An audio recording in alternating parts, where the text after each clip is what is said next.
Some days we forget to look around us.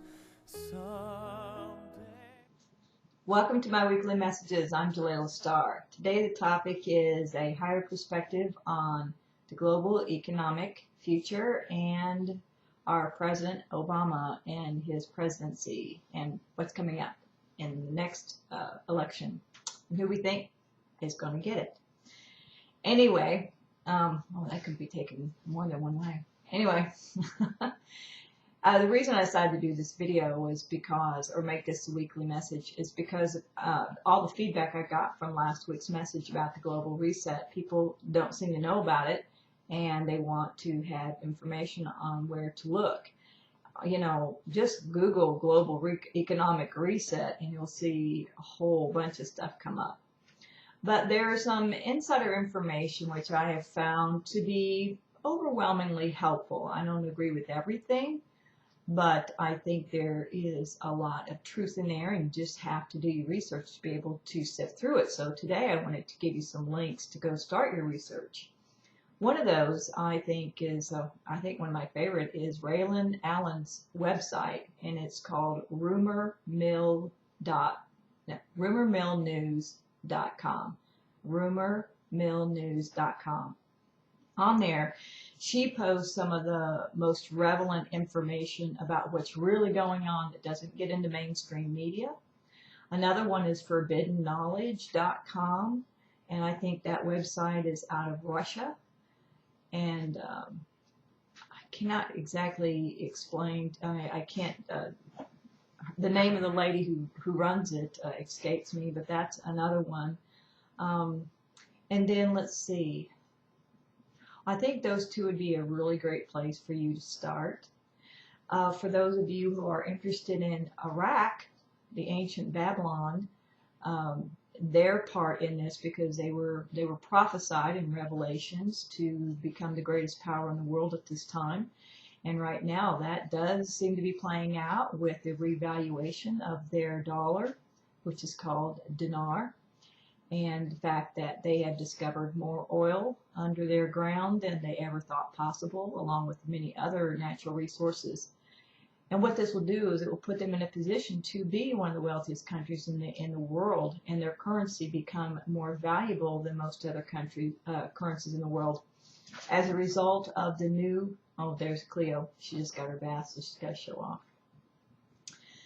It will become the most valued because of the new change in policy by the International Monetary Fund.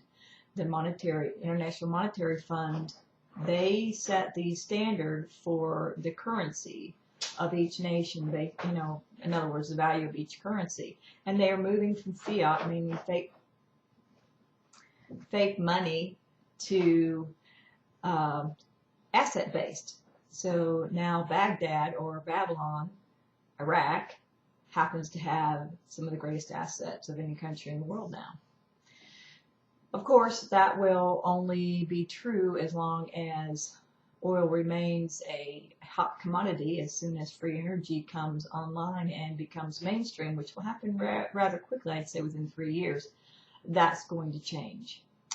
But that's really not the point of this message. Just a little side note there. So let's move on to President Obama.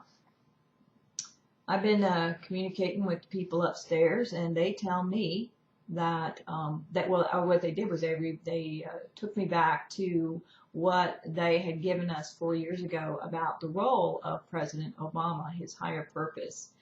And they say that what they gave me back then still stands true from their perspective, and that is he is kind of sitting on the fence. He has a contract with all of us, especially here in the United States. And that contract, along with every other president of the United States, is to reflect back to us or mirror the consciousness of the people of this nation. So if we're seeing that our president, and many of us have stood behind him when he got elected, we thought that he was the hope for the future.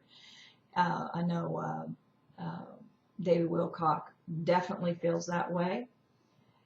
And yet it appears in some ways that he has done an about face. Well, I think what we're seeing is that he's showing us our own duplicitous nature. We want the highest good, but are we always willing to rise above our fears and go for it? In other words, hold on to nothing so that we can have everything, holding on to no fear.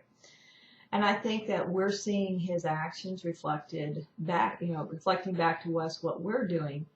But I think overall, we're going to see that as we gain momentum in this awakening process, and part of that is learning about this new global reset and how to take advantage of it, so that you will have the financial support that you need to fulfill your mission, which many of you are still waiting on that financial support. It's there. You just have to be able to see it for where it is. The door is wide open. You can go and purchase Iraqi dinar, and you can also purchase another currency that's going to revalue fairly good, and that is Vietnamese dong. It's an unusual situation that allows us to do that. The average person doesn't usually get to do this, so this is a once-in-a-lifetime opportunity. You have to seize the moment. If you think that, well, I'm not going to go into what you're going to find on the internet to try to deter you from doing this. Obviously, there's going to be roadblocks, and you have to see beyond those roadblocks. So back to Obama, I think that overall he's going to, they see that there's stronger energy on the fact that he will succeed in his whole contract to help bring about this new reality. That doesn't mean it's 100% guaranteed. It just means that they see as they project out along the timelines that there is more support for him to be able to err on this side rather than on the side of those who initially put him into power, i.e. George Soros. It's really going to be up to us. We're going to determine which way this thing goes. So that's the higher perspective, and I hope that you'll find it helpful. I hope you'll do your research. I hope you'll take action to provide financial support for your mission, because it is certainly available for a very, very minor price.